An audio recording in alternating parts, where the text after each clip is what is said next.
바람이 분다 저길 보아라.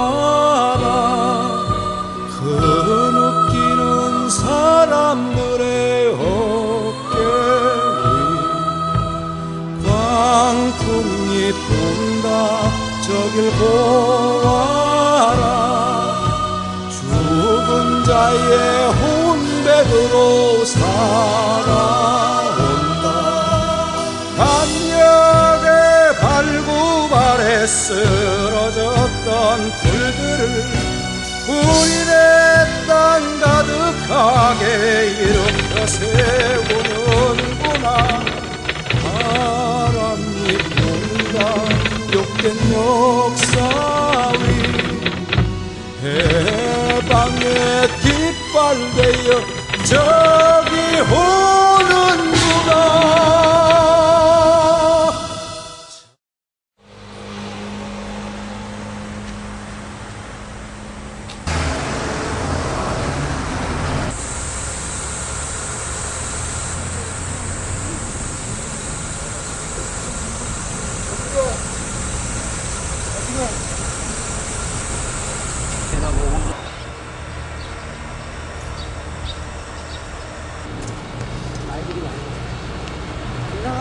이쪽으로 들어갑시다.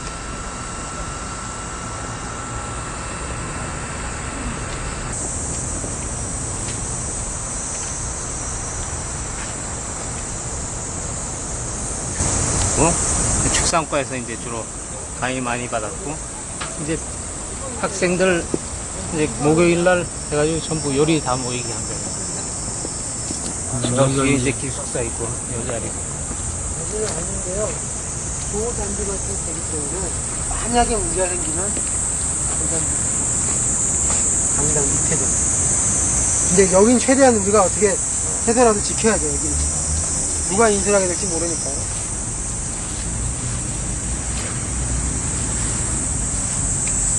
이렇게 몇 이래가지고 안 보여.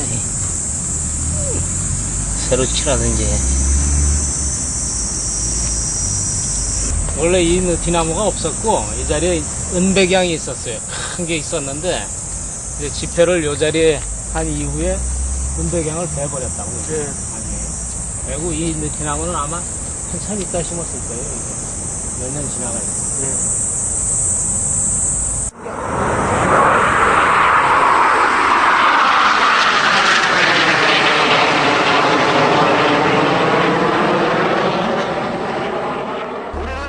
동지들은 차가운 세면바닥에 신음하고 있고 무고한 백성은 형장의 이슬로 사라져가고 있다. 법법에 거정한 유신헌법의 모든 부조리와 악을 고발한다. 우리는 유신헌법의 자기중심적 이기성을 고발한다. 하고야 하는가? 민주주의는 지식의 산물이 아니라 투쟁의 결과라는 것을 오늘 우리는 어제를 청산하기 전에 내일을 체념하기 전에 치밀한 이성과 부전 시점으로 이 처참한 일생 독재 야성을 향해 불태진의 결의를 진격하자. 우리 대한학교는 민족과 역사 앞에 분명히 선언한다. 이 정권이 끝날 때까지 후개치 못하고 이 민족을 끝까지 못살게 군다면 자유와 평등과 정의를 뜨겁게 외치는 이 땅의 모든 시민의 중요한 피해 심판을 면치 못하리라. 이것이 민족과 국가를 위하는 길이고 이것이 우리 사랑스러운 저국의 민주주의를 쟁취하는 길이며 이 보잘것 없는 생명 바치기에 아까움이 없노라. 나의 앞으로의 행동에 대해서 조금도 동의하지 말고 완전한 이성을 되찾아서 우리가 해야 할 바를 갖다가 명실상부하게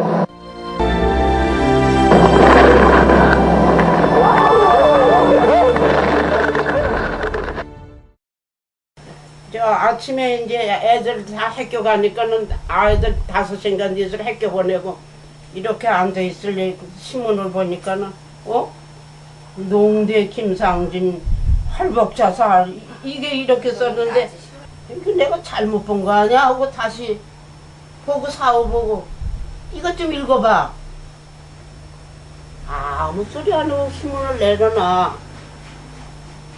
그러고 그냥 옷을 들쳐입고 지금 손으로 내려가려고 문을 나서는데 제가 대학교에서 대문에서 마주쳤다고요. 학교 마루에서 그날 일찍 끝났어요. 수업이 일찍 끝나서 집에를 오니까 엄마가 혼자 계셨는데 마루에서 막 서성서성하고 계신 거예요. 얼굴이 막 사색이 되셔가지고. 그러니까 이제 너 정신이 없어요. 말이 막 부서가 없으면서 어떻게 됐다는데 이게 무슨 말인지 모르겠다. 응? 그래서 어떻게 해야 될지 모르겠다가 엄마가 그러시는 거예요. 빨리 내려가 보고 상황을 보고 전화를 할게 준비를 하고 계세요. 그랬더니 그럴래? 예? 그래서 이제 제가 이제 막 급하게 내려갔어요. 그때 가서 전화가 오기를 엄마가 지금 병원에서 수술을 했는데 조금 정신이 나들어가는 것 같으니 식사 준비를 해가지고 와. 그리고 이제 끊었죠. 끊고서는 거기 이제 병원에 있었는데 의식은 없고 옆에 제가 앉아 있었어요. 있었는데 잠깐 정신이 들었어요. 정신이 들어서 오빠 정신이 들었느냐고 그랬더니 나를 보고 너 왔니?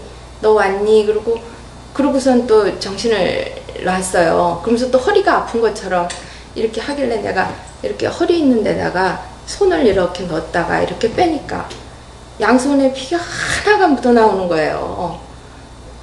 의사 선생님한 새벽 6시쯤 왔나 그래요. 그래가지고 다시 수술실로 막 다시 들어가더라고요. 싣고 다시 이제 아마 동맥이 끊어졌었는 그것만 봉합을 하고 하정맥이 끊어졌는데 근데 그걸 모르고 아마 봉합을 했는지 근데 거기 도립병원에는 그걸 수라는 기계가 없대요. 그러니까 빨리 서울로 옮겨야 된다고 서울대병원으로 옮겨야 된다고 막 그래가지고서는 막 앰뷸런스를 해가지고 이제 서울대학병원으로 도착하자마자 막 저기 응급실로 들어갔는데 안 됐다고 그러는 거 같더라고요. 근데 그때 오빠 손을 이렇게 만져보니까 따뜻하더라고요. 그런데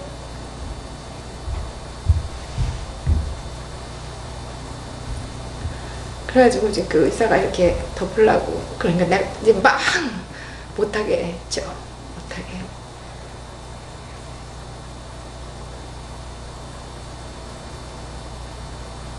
지금도 나는 그게 믿어지지가 않아요. 그게 응? 어떻게 그럴 수가 있나. 그렇게 순간적으로 금방은 살아있었는데 금방 내 옆에서 내가 이렇게 손을 잡고 왔는데 이건 무슨 청천벽력이고 무슨 소름도 대설해야 눈물 난다고 너무 기가 꽉 차니까 어리벙벙해요. 그래서 기가 막혀서 앉아서 시컨 가서 울고 앉았더니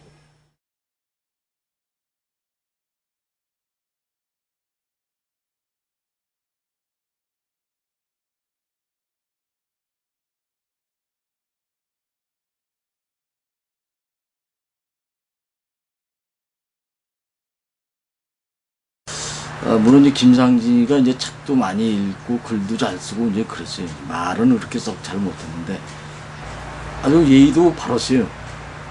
자기가 이제 해야 되는 일도 잘 했었고 이제 그 사건 일어나는 날도 자기가 이제 과외 세미나 자기 차례인데 스킵하지 않고 가서 뭐 부족하긴 하지만은 성의껏 다 발표를 하고 그랬죠. 그 사람이 평소에 살던 성실함, 겸손함, 예의 그런 것들이 그대로 다 표출된 게 아니냐. 75년도 3월 한 중순쯤 그분을 이렇게 만나게 되었습니다. 그래서 상당히 온화한 표정을 가지고 그다음에 말수가 이렇게 적으면서 좀 과묵하고 그다음에 생각이 상당히 진지하고 신중한 그런 감을 받았습니다.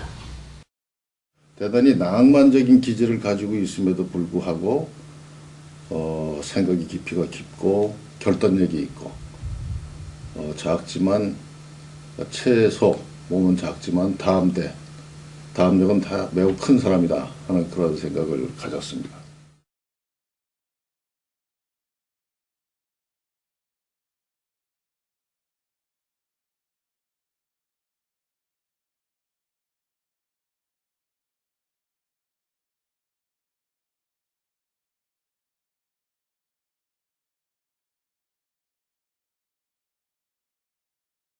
하늘이라고 하는 모임은 대단히 독특한 그런 모임인데요. 우선 모든 모임에서 모든 모임원들은 모임원으로서의 책무에 대해서 선서를 합니다. 나는 하늘 정신을 생명으로 삼아 힘껏 배우고 쉬지 않고 노력하여 내적 충실과 민족헌에 불타는 모임원이 될 것을 맹세한다 했습니다. 그러니까 하늘 정신이 무엇이다라는 것을 명확하게 규명하고 그 한민족의 어떤 우리 배경 그리고 그 한민족의 정신 그런 것들을 바탕으로 해서 거기에 사회에 기여할 수 있는 그 시민을 양성해내는 그런 모임으로 어떤 한민족의 정신이 어떤 방향으로 흐름을 잡고 왔고 어떤 배경을 가지고 그렇게 되어 왔는가, 그에 대한 역사적인 사실이라든지 또 거기에 대한 정신적인 문화라든지 뭐 농촌의 그 현실의 바탕을 둔 어떤 문제점 또 해결해야 되는 문제 이런 것들을 학술 활동을 통해서 주로 이제 세미나로 이어집니다만은 그런 것을 발표하고 서로 그 토의를 하고 이러는 그 활동들이 주로 되었습니다.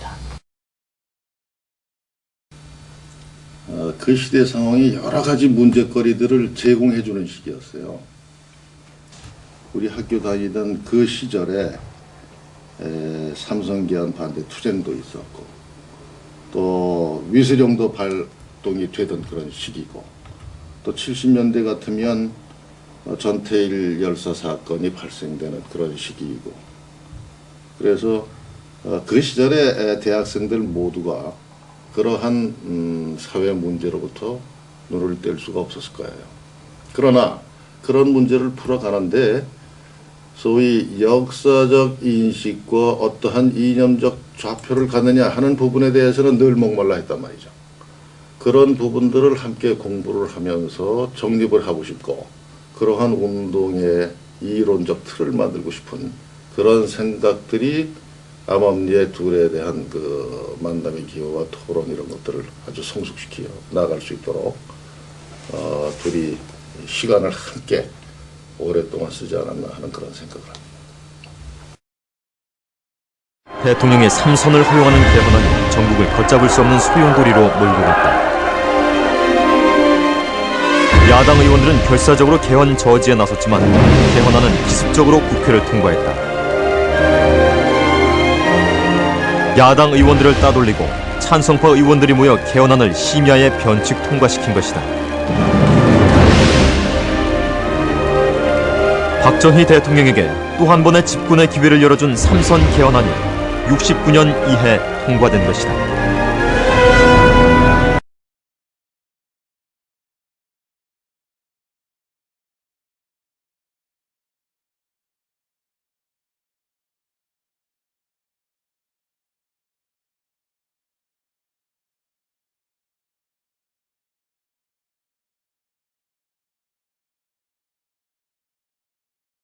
일반 그 노동자들은 사실 먹고 살기 바빴어요. 먹고 살기 바쁘니까는 그 뭐랄까 어떤 그 기업주가 어떤 횡포를 부려도 거기에 대해서 적극적으로 대처를 한다든가 뭐 항의를 한다든가 이런 일은 뭐 거의 없었다고 봐야 돼요.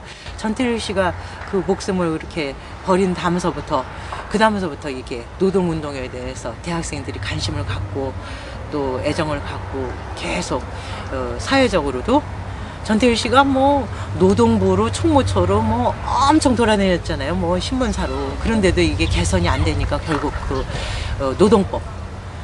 뭐 분명히 있는 노동법이지만 지켜지지 않는 그 죽어버린 노동법 그 책이 적힌 그 두꺼운 노동법 책을 가지고서는 그냥 자기 몸에다 불살라서 산화해버린 거잖아요.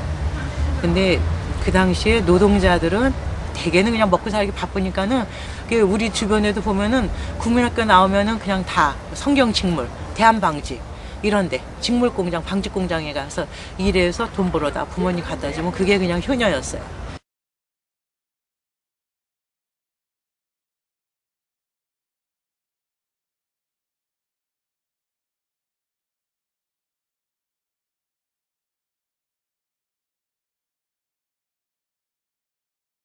학원에 군인들을 진주시켜가지고 탄압을 자행을 했죠.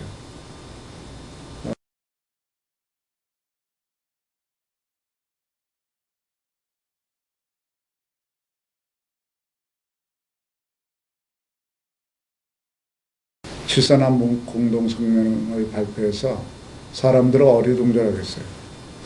이게 이 독재 정권이 남북 관계를 개선하겠다는 거가 이게 무슨 얘기인가? 믿어도 좋은가?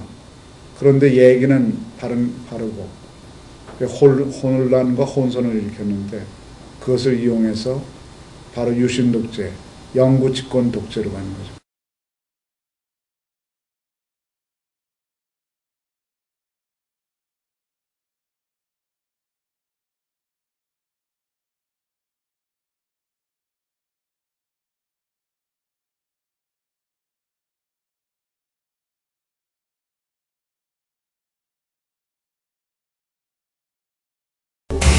대통령 긴급조치 제1호 1.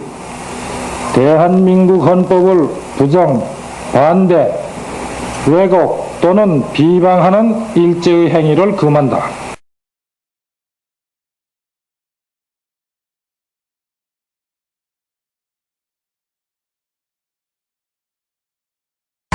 대통령 긴급조치 제4호 1. 전국 민주청년 학생 총연맹과 이에 관련되는 재단체를 조직하거나 또는 이에 가입하거나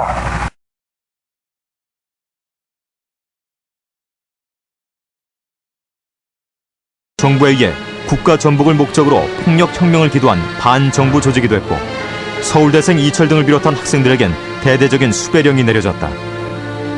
그러니까 유신시대에는 정치적인 반대자를 탄압하려면 이렇게 공산주의자들이 배후조종을 해서 사회주의 폭력혁명을 통해서 국가를 전복한다 이런 식으로 조작을 해갖고 해서 사형까지 시킬 수 있다는 그런 식의 사건을 만들어가지고 그렇게 해서 이제 수백 명 뭐 또 거기에 연루된 사람도 수천 명에 이르기까지 사람들 갖다가 이제 잡아가두고 또 심지어는 뭐 사형 선고까지 하고 실제로 사형 집행까지 이르는 뭐 그런.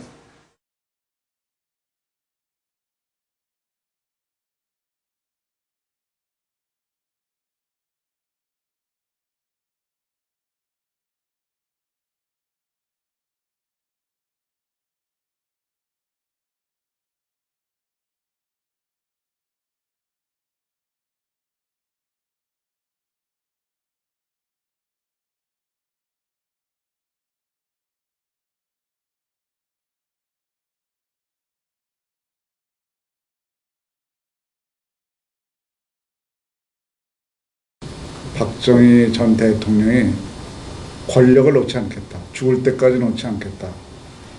이런 게 더욱 분명해졌어요. 이른바 유신이라는 걸 했어요. 그런데 이걸 그냥 가는 게 아니라 남북 7.4 공동성명을 합의하고 남북 관계를 개선하기 위해서 유신이 필요하다. 이렇게 국민을 속였죠. 종신토록 권력을 장악하고자 하는 것에 대해서 문제를 제기하거나 반대하는 사람은 빨갱이라고 했습니다. 빨갱이로 몰고 박정희 씨는 그 당시에 자기 권력에 부담이 되는 모든 사람은 해치우고 탄압하고 감옥 쳐넣고 테러하고 그랬습니다. 공포로 사회를 전부 가득 채워버렸던 거죠. 광기의 시대였습니다. 대통령으로서의 직책을 성실히 수행할 것을 국민 앞에 엄숙히 선서합니다. 직장 앞으로 사회 나갈 걱정도 하고 뭐 이렇게 이제 하는데 그 유신 반대 데모 뭐 이런 거를 이제 그 당시에 학생회 중심으로 뭐 이렇게 그래서 이제 뭐 여러 가지 이제 유신에 관한 얘기하고 데모를 한다니까 반대 유신 철폐 데모를 한다니 동참하자 뭐 이런 얘기하고 상진회가 둘이 있으니까 이게 이런 식으로 통제돼 가지고 이게 문제가 이래가지고 우리가 살 수 있는 문제는 아니다. 그런 쪽으로 좀 강하게 얘기했죠.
그 제일 마음 아파했던 게 제대하고 돌아와서 보니까 친구들이 막 투옥돼 있고 데모만 나오면 막 끌려가서 고문당하고 나오고 그거를 너무너무 괴로워했어요.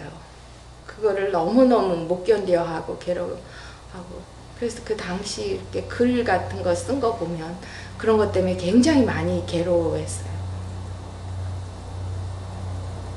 그래서 난 또 글로만 그칠 줄 알았어. 설마 상상도 못했거든요. 상상도. 오빠는 정말 따뜻하고 편안하고 응? 그렇게 평범한 시민으로 살고 싶어 했어요. 이제 복학을 1974년도 2학기에 했는데 복학을 하면서는 사실은 장래 취업 문제에 더 많은 관심을 가졌어요. 14년도 이제 말부터 적극적으로 관심을 가지고선 자기가 어떻게 하는 것이 옳은 건가에 관해서 동아일보 사건이 생기면서 사회 분위기가 상당히 격화돼 가니까 이제 한우 후배들 모임에 가서 토론회도 적극 임하고 또 지도도 하고 그런 것 같더라고요. 그런데 이제 1915년도 이제 1학기 3월 들어서면서부터 여러 대학의 학생 데몬스트레이션의 문제 또 농대의 그 데모를 하다가 구속된 학생회장의 문제 그런 문제가 노출이 되면서 좀 더 한 발 앞으로 나간 것 같습니다. 그 당시까지 자신이 어떻게 해야 될 건가에 관해서 엄청난 고민을 하다가 인혁당 사건이 터지니까 이제는 물러설 수 없는 그런 상황임을 감지를 한 것 같아요. 연락이 왔어요. 그 김상진 여사한테 저녁에 만나자. 어디서 만나냐? 그 안종근 조교 그 실험실에서 저녁에 만나자. 그래서 이제 만났어요. 근데 그 다음날 데모 하기로 돼 있는 날이에요. 그 다음날 데모 하는 거로 이제 통보가 4월 통문이 다 왔는데 근데 이제 만나서 얘기한 그래서 뭐 이런저런 얘기를 하다가 그 김장진을 제가 갑자기 질문을 하나 했어요. 용기라고 하는 게 뭐냐? 뭐라고 생각하냐? 그런 질문을 갑자기 던졌어. 내 생각에는 용기라고 하는 거는 죽음을 극복하는 거다 라고 본다. 뭐 그게 진정한 용기 아니겠냐. 그렇게 나도 설렁하게 얘기하고 술도 다 내고 끝나서 가자 이랬어. 이제 각자 이제 안 박사는 흩어지고. 근데 안 박사는 이제 그 전에 또 그 상진이한테 무슨 얘기를 들었던 것 같아요. 그래서 그날은 느닷없이 내 와서는 이제 술 한 잔 먹으면서 이런저런 얘기를 하죠. 한참 먹다가 이제 박동희가 이제 화장실을 갔는데 이제 품에서 칼을 꺼내서 보여주고 그냥 집어넣더라고요. 그래서 저는 사실 그 당시에 그게 뭐를 의미하는지 잘 몰랐어요. 학생들 집회 얘기하고 시국 관련 얘기하고 그러다가 뭐 칼을 하나 샀다 그러면서 이제 다시 집어넣더라고요. 그래서 이제 둘이서 걸어서 이제 그 집, 하숙집으로 오는 과정에서 이제 그 당학농대 후문에서 이제 저쪽으로 서운동으로 가는 쪽에 걸어가면서 이제 얘기가 나왔어요. 나는 뭐 밑에 막내고 집에 뭐 형님도 계시고 딸도 많고 그러니 내는 뭐 하나 좀 희생해도 집에 큰 문제가 없다. 그리고 자기 집으로 가져요. 자기 방에 왔더니 이제 내일 데모할 때 쓸 그 원고를 하나 만들었는데 보라고. 그래서 그때 이제 보니까 지금 양심선언문하고 대통령 예컨대 통계장 그걸 이제 보여주더라고요. 보니까 뭐 심각한 얘기에 들으니까 상황 판단이 잘 안 되는 거예요. 저건 내일 그래서 별로 물어보지도 못했어요. 약간 그 충격이 온 거죠. 그 보고 4월 11일 날 아침에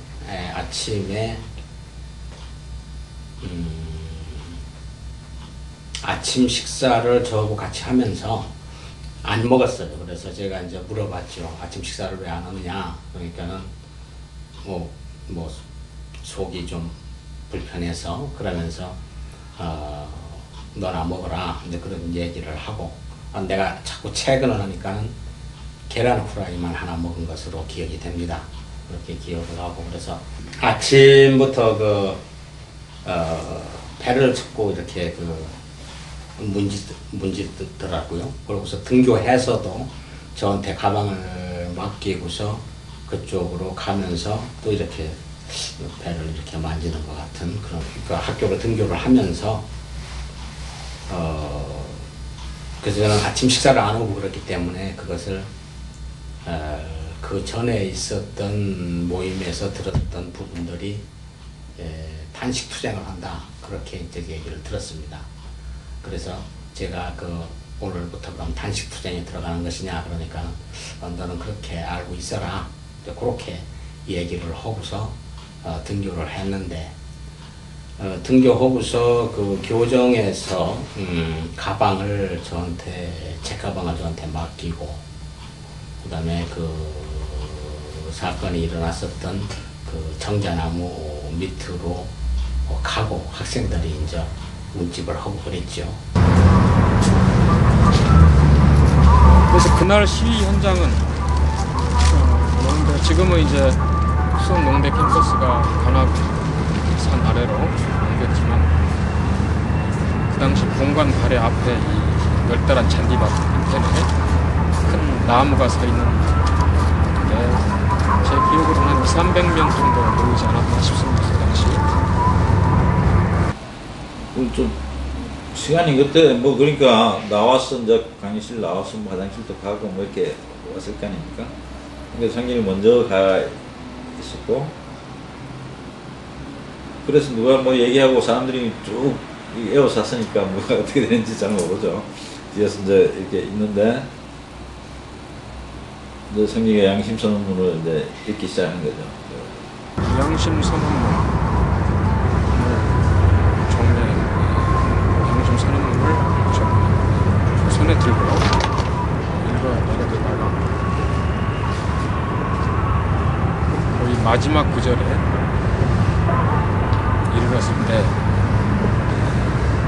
꿈속에서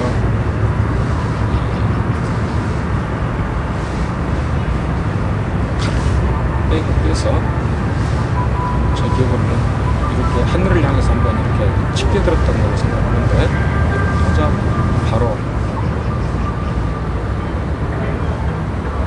배에 찌르고 들어 올렸던 걸로 생각하고 있습니다. 그리고 이 분위기가 상당히 그 숙연해지고 그런 것을 그냥 나는 그냥 생각지도 않게 학생들 데모하는 것을 가서 본다고 가서 봤는데 그것을 그냥 우연히 그냥 목격하게 된 거죠. 4월 대학가를 뒤흔든 사건이 발생했다. 서울대 교정에서 농대 4학년 김상진이 선언문을 읽은 뒤 할복 자살한 것이다. 민주주의는 지식의 산물이 아니라 투쟁의 결과라고 외치며 죽어간 김상진. 그의 죽음으로 민주화를 요구하는 분위기는 이제 급류를 타는 듯했다. 11일 날 이제 사건이 나고선 전 이제 도립병원 가서 이제 밤을 새우고 12일 날 그다음날 아침에 그 서울대학교 병원으로 후송한 거 보고 저는 실험실에 다시 왔는데 실험계사로 왔는데 저는 뭐 가서 수술을 잘 할 줄 알았어요. 그 전날 그 집도한 의사가 이제 이 생명의 문제이기 때문에 100% 얘기는 못 하는데 괜찮다, 수술 잘 됐다, 걱정할 거 없다 그 얘기를 하니까 안심을 했었는데 밤에 이제 상황이 이제 나빠지더라고요. 그런데 새벽에 다시 수술에 들어가는데 수술 못하고 후송을 보내더라고요. 이제 서울대학병원으로 앰뷸런스를 태워서 보내더라고요. 그런데 그 밤에 작은 형님도 오시고 또 여동생도 이제 오고 같이 잤는데 이제 작은 형님하고 여동생하고 이제 그 차에 타서 같이 가는 거 보고 전 실험실로 왔는데 12시쯤 되니까 이제 후배가 찾아오더라고요. 12시 12시 좀 지나서 후배가 왔는데 후배가 12시 뉴스에 이제 나왔다고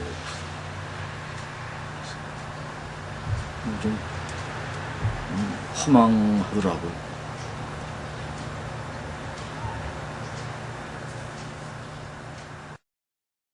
병원 앞에 거기 이제 정문 앞에 거기 내가 도착해서 들어가려고 이렇게 보니까 그래서 내가 이렇게 보니까 시신이 모시는 데 있고 옆에 뭐 각 기관원들이 뭐 전화통 놓고 뭐 이렇게 하는데 이 학교 본부의 교무처장이라는 분이 쫙 오시더니 여기에 둘 수가 없다 이거야. 이게 지금 그러니까 정보부에서 누가 또 와서 간접적으로도 이제 그러는 걸 또 좀 빨리 그래야 되겠다.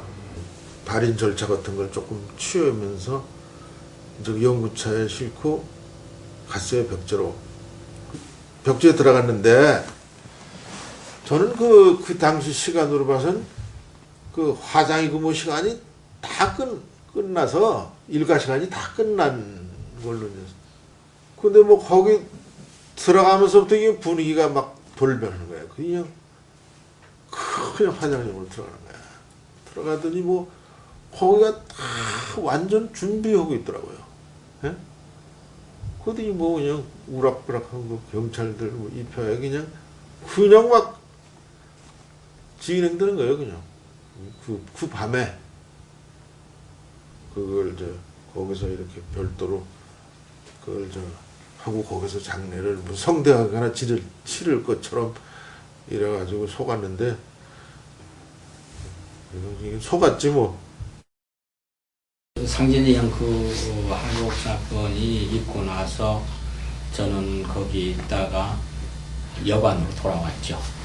또 어떻게 해야 되나 하는 그런 마음들이 교차를 했던 겁니다.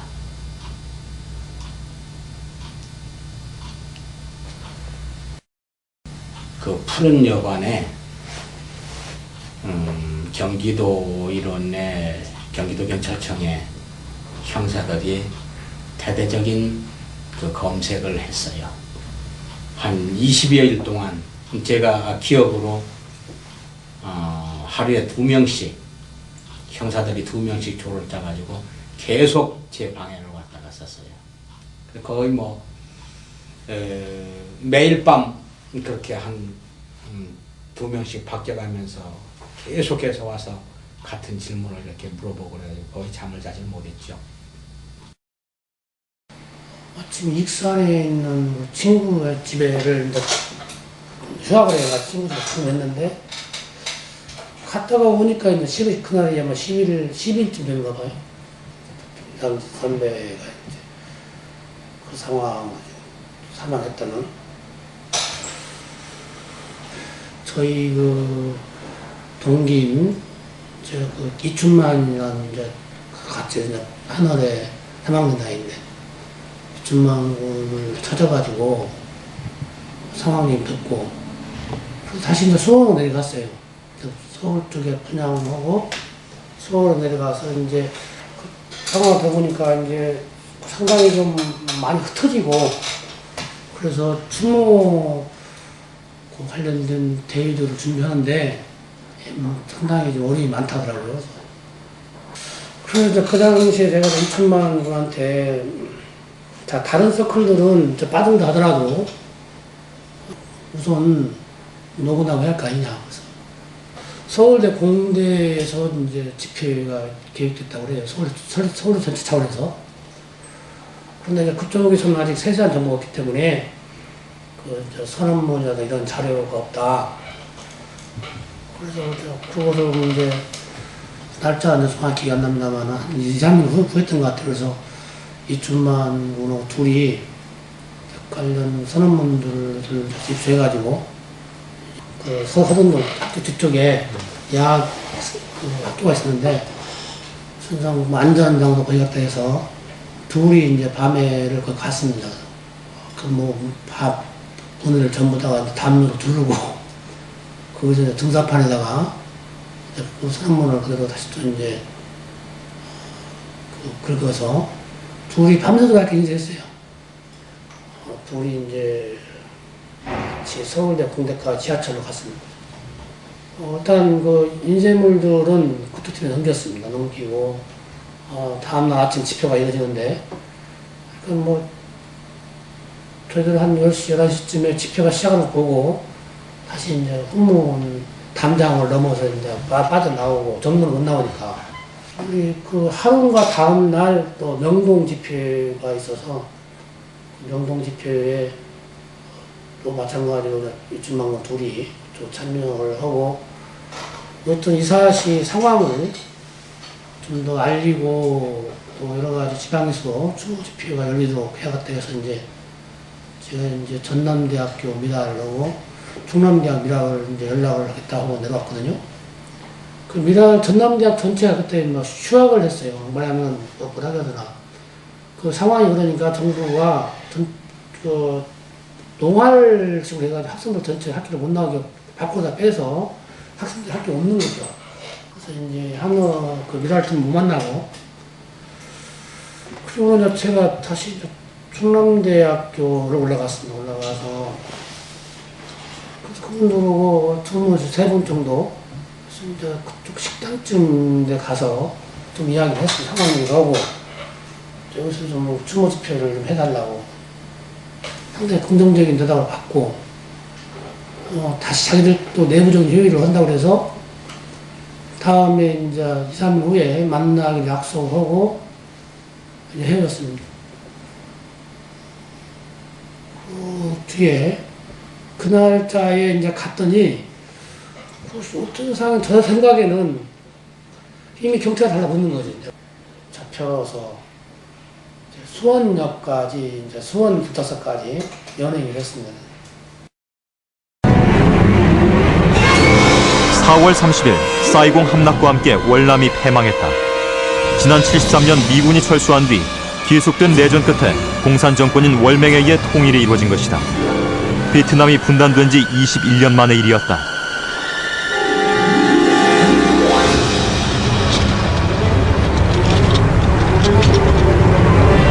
이와 함께 공산 치하를 탈출하기 위해 무조건 바다로 뛰어든 난민들이 생겨났다.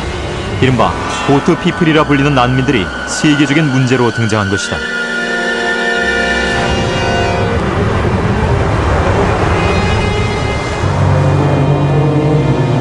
그중 1000여 명의 난민들이 우리 정부의 허가를 얻어 5월 13일 부산항에 입항했다. 부산여구에 마련된 임시 수용소에서 생활하던 이들은 곧 미국, 네덜란드 등 제3국으로 보내졌다.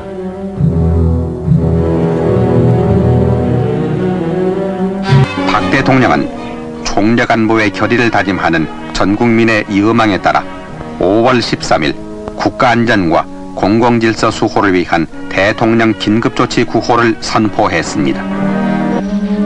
5월 긴급조치 9호가 선포됐다. 긴급조치 9호는 이제까지의 모든 긴급조치를 총망라하는 가장 강력하고 엄중한 경고의 내용을 담고 있었다. 긴급조치 9호는 지난해부터 선포됐다가 해제된 긴급조치 1호, 4호, 7호의 내용을 종합한 것이었다. 또한 긴급조치가 국가 비상사태에 한해 한시적으로 적용되는 것임에도 긴급조치 9호는 무려 4년 6개월 동안 계속됐다. 학생들에 대한 통제는 한층 강화됐다. 허가받지 않은 집회와 시위는 금지됐고 이를 어길 경우 지적은 물론 징역 15년형에 처한다는 등의 공포 분위기가 형성돼 갔다. 이런 분위기를 통탄해 술자리에서 몇 마디만 해도 잡혀가는 시대였다. 이른바 막걸리 긴급조치라 불리는 긴급조치 9호의 시대는 79년 12월까지 계속됐다. 또한 긴급조치 위반 사례를 고발토록 하는 조치가 추려지면서 사람들 사이에서는 서로를 감시하고 경계하는 삼엄한 분위기가 형성돼 갔고 이 기간 동안 구속자는 800여 명에 달했다. 71년 가을에 위수령 때 전국적으로 대규모로 한 200명 가까이가 제적을 당하는데 그 중에 이제 서울대생들도 많이 포함되어 있죠. 서울대생들이 제일 많이 포함되어 있어요. 한 전체의 한 3분의 1을 차지할 정도로 제일 많이 차지하고 있는데 이 복학생들이 그때 군대에 강제 징집을 당해가지고 제대를 하는 게 74년도 가을쯤 2학기 가까이 됐을 때 2학기 때부터 복학을 해요. 75년에 또 이제 관악 캠퍼스로 넘어오면서 아직 그 운동권의 역량이 계속 남아있게 되는 거죠. 이 사람들이 장례식도 못 가지게 하고 한 것은 이건 암장이다. 몰래 어디다가 이제 장례를 해서 몰래 이게 어디 묘지에다가 어느 장소인지도 모르게 또 농대생들도 따라오지 못하게 했으니까 이건 암장이다. 그러니까 이건 장례 집회를 해야 된다 하는데 김상진 열사 이 할복 자결하고 나서 우선 관악부터 해가지고 농대는 물론이고 관악 캠퍼스 휴교 그것도 그 다음에 공대에서 바로 뒤이어서 이 집회를 가졌는데 공대가 집회를 가지니까 서울공대 휴교 그 다음에 또 뒤이어서 의학 캠퍼스로 되어 있는 서울의대 거기도 또 이제 휴교 이런 식으로 해서 한 4월 15일 전후 해갖고 전부 다 서울대 전체가 이 휴교를 하게 돼요. 그러니까 4월 말일까지 이걸 움직일 수가 없었죠. 학내에 우선 뭐 들어갈 수가 없고 집회를 못 가지니까. 근데 5월 13일 그 긴급조치 9호가 내리기 전까지도 그 전에 그 이 김상진 열사 장례 집회를 준비하려고 했던 거를 계속 준비를 했어요. 이 집회를 계속 할 수가 있느냐, 아니면 뭐 이걸 어떻게 저렇게 해야 되느냐 이런 걸 갖고 만나서 얘기하는데 이거 집회를 가지고 5분도 제대로 못하고 하나마나 이렇게 상태에서 사람들 잡혀가기만 하고 알려지지도 않고 그러면 무슨 소용입니까? 좀 그 신중론도 한편으로 나왔는데 야학문제연구에 소속한 당시 3학년의 박연호 씨가 죽은 사람도 있는데 감옥 가는 게 무슨 대수입니까? 이러면서 아주 강경하게 강력하게 얘기를 했죠. 복학생들의 역할은 이 현역들하고 또 얘기 또 따로 해갖고 우리는 어차피 현장에 못 나가고 직접적인 도움을 줄 수가 없다. 근데 관악 캠퍼스는 새 건물이고 새 건물에는 예전에 동성동에 있는 건물 이런 데는 없던 그 건물의 각 층층마다 계단 내려오는 중간에 전부 화재 비상벨이 있다. 그 화재 비상벨을 그 집회가 있을 때 집회 있기 직전에 화재 비상벨을 누르자. 그 복학생들이 하는 역할 중에 하나가. 또 하나 이제 그 전에 강의 커리큘럼을 전부 뒤져갖고 200~300명 들어가는 그 대형 강의실에 요 조그만 쪽지를 만들어서 거기에다가 김상진 열사 장례 집회 5월 22일 12시 중앙도서관아 뭐 이런 식으로 해가지고 되게 강의하는 거 보면 아 조금 있으면 끝나겠다면 그때 뒤에 앉아서 이렇게 그 쪽지를 돌리는 거죠. 준비하는 사람들이 예상도 못해 뭐 5분 10분이면 깨지기 쉽겠다는 게 한 10분 20분 하면서 300명 500명 뭐 이러니까 중간에 플래카드 나오고 또 선언문 있고 뭐 또 쫙 뭐 그러면서 그게 1000여 명 되고 그게 또 1시간 뭐 이상 지나고 이제 그 진행이 다 끝나고 그러니까 또 그냥 그 교문화까지 그 왔다 갔다 시위를 하고 하면서 그 많이 불어난 거죠. 아니 이거 시위 형태로 모이고 이런 거 말고도 3, 4월에도 시위가 있는데 이제 그때는 또 학내에서 하는 거 시위 뭐 집회나 이런 거를 밖에서 뭐 들어오고 그러진 않죠. 근데 이번 경우는 틀리단 말이에요. 긴급재치 구호 상황이 아주 악랄하게 어떤 그런 시위나 이런 걸 못하게 아주 교묘하게 해놨는데 더구나 김상진 열사가 이 팔복 자결하고 나서 거기에 대한 장례 집회를 한다고 그러니까 그게 또 그냥 예상과 달리 상당히 시간을 오래 잡으면서 그걸 정말 그 집회 자체를 성공적으로 하니까 뭐 이건 뭐 가슴 뭉클하고 뭐 그런 정도가 아니라 정말 아 김상진 열사의 그 뜻을 우리가 조금이라도 이런 걸 통해서 그래도 완전히 암장으로 묻혀버릴 만한 걸 갖다 이렇게 확산시키고 그런데 정말 성공적이었구나. 그 다음에는 뭐 감옥에 갔든 뭐 그런 거는 뭐 아무런 생각도 없죠. 이 자체가 일단 성공적으로 잘 이루어지고 그랬으니까.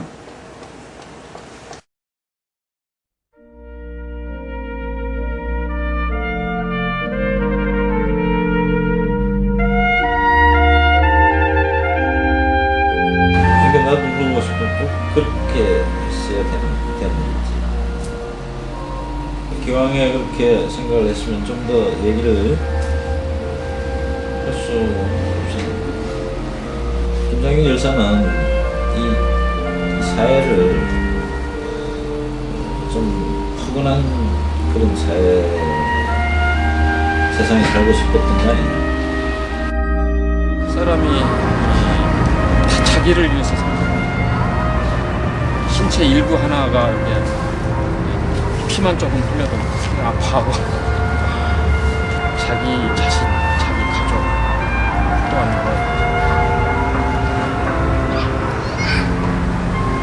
달리 생각하면 죽지 않고 자기를 정당화시켜서 피해 나갈 수도 있을 텐데 그런 자기 내적인 승차를 치면서 사람이 어떤 커다란 것에 대해서 저항을 하면서 죽을 수 있다는 것이 그래서 저는 그런 부분에서 생각을